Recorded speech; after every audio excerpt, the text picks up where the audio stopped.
Hello friends, কেমন আছেন সবাই? আশা করি সবাই ভালো আছেন। নতুন একটি টিউটোরিয়াল নিয়ে আবার হাজির হয়ে গেলাম। তো আজকে আমরা দেখব, আপনারা যারা নতুন ক্রিয়েটর, যারা কম্পিউটার কিনেছেন বা কিনবেন, বা অনেক দিন কম্পিউটার চালাচ্ছেন, দেখতেছেন যে কম্পিউটারটি হ্যাং হয়ে যাচ্ছে বা স্লো হয়ে যাচ্ছে, তো আপনাদের করণীয় কি? তো আপনারা অনেক সময় হার্ড ডিস্ক লাগিয়ে থাকেন। হার্ড ডিস্কের চেয়ে আপনার এসএসডি কার্ড অনেক বেটার। এসএসডি কার্ড যদি আপনার কম্পিউটারে যদি আপনি লাগিয়ে নেন, তাহলে কম্পিউটারটি ফাস্ট হবে। তো আরেকটি বিষয় আছে, আপনারা যখন দিস পিসিতে যাবেন, তো দিস পিসিতে যাওয়ার পরে দেখবেন যে আপনার কম্পিউটারটি লোড হয়ে গেছে বা স্লো চলতেছে। তো সেক্ষেত্রে আপনার যখন ডেস্কটপে আপনি চলে যাবেন, তখন এখান থেকে অনেক ছবি বা ইমেজ বা ভিডিও আপনি দেখতে পারবেন, যেগুলো আপনি সাইড করে রাখেন বা ডিলিট করেন বা রিমুভ করেন, বা অন্য একটি ফাইল করে অন্য কোনো ফাংশনে আপনি নিয়ে যান। যদি এই কাজটি করেন, তাহলে কিন্তু আপনার কম্পিউটারটি ফাস্ট হবে। তো এই ক্ষেত্রে আমি যদি আপনাদের একটু দেখাই, যেখানে এখান থেকে আমি যদি কিছু ইমেজ সরিয়ে ফেলি, ধরুন এই ইমেজগুলো আমি এখান থেকে সরিয়ে ফেলছি। এগুলো যদি আপনি সরিয়ে ফেলেন, তাহলে আপনার কম্পিউটারটি নিঃসন্দেহে ফাস্ট হবে। তো সেটা আমি আপনাদের দেখাচ্ছি, খেয়াল করুন। এখান থেকে জাস্ট আপনারা কি করবেন, আপনাদের ইমেজটি এখান থেকে সরিয়ে ফেলবেন, যেটা এই মুহূর্তে আপনাদের দরকার নেই। এখান থেকে আপনারা কি করবেন, ইমেজটিকে আপনারা এখান থেকে সরিয়ে নেবেন। তো কন্ট্রোল চেপে ধরে আমি সিলেকশন করলাম। তো সিলেকশন করার পরে জাস্ট রাইট বাটন ক্লিক করে এখানে কাট করবেন।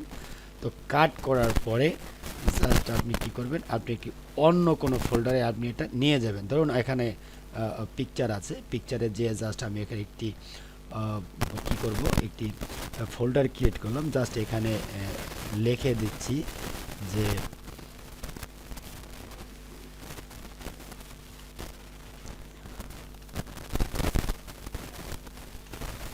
জাস্ট রিমুভ ফাইল আমি লিখলাম মনে রাখার জন্য। এখানে জাস্ট আপনি যে ফাইলটি ক্রিয়েট করে এখানে পেস্ট করে দিবেন। তো পেস্ট করলে আমরা যদি এখানে কম্পিউটারে যাই, দেখুন আমাদের এখান থেকে অনেক ইমেজ বা ভিডিও বা জিপ ফাইল আমরা এখান থেকে সরিয়ে ফেলেছি।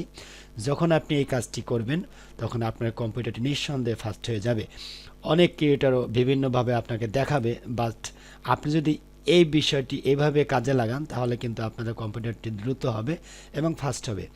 এবং এখানে যে আপনার যে অ্যাপসগুলো কাজে লাগবে না, সেগুলো যদি আপনি ডিলিট করে ফেলেন বা রিমুভ করে ফেলেন, তাহলে কিন্তু আপনার সেটা কিন্তু অনেক হেল্পফুল হবে। ধরুন এখান থেকে এই যে একটি অ্যাপস আছে, অ্যাপসটি আমি এখান থেকে ডিলিট করে ফেললাম, এবং এখানে নিউ একটি ডকুমেন্ট আছে, এই ডকুমেন্টটা আমি এখান থেকে ডিলিট করে ফেললাম। এভাবে আপনি আপনার ডেস্কটপটিকে এভাবে এভাবে রিমুভ বা ডিলিট বা অন্যত্র কোনো সরিয়ে ফেলবেন, তাহলে আপনার কম্পিউটারটি ফাস্ট হবে।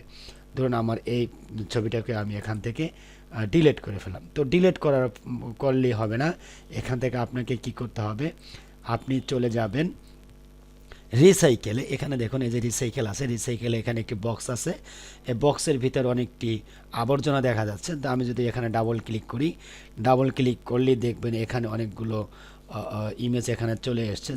জাস্ট এগুলো আপনি কী করবেন, হোমে যাবেন, হোম থেকে সিলেকশন অল থেকে রাইট বাটন ক্লিক করে ডিলিট করে ফেলবেন, ডিলিট করে এন্টার করে ফেলবেন বা ইয়েস করলে এখান থেকে ডিলিট হয়ে যাবে।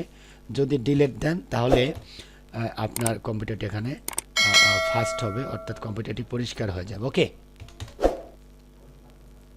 যাই হোক, বিষয়টি হয়তো আপনাদের কাজে লাগবে যারা নতুন কম্পিউটার ইউজ করতেছেন। দেখবেন যে কম্পিউটার হ্যাং হয়ে যাচ্ছে বা স্লো হয়ে যাচ্ছে।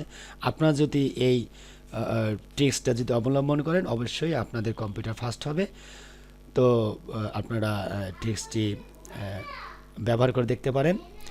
তো যদি ভিডিওটি ভালো লাগে, অবশ্যই লাইক, শেয়ার, কমেন্টস করবেন এবং চ্যানেলের সাবস্ক্রাইব করে চ্যানেলের সাথেই থাকবেন। Thank you so much.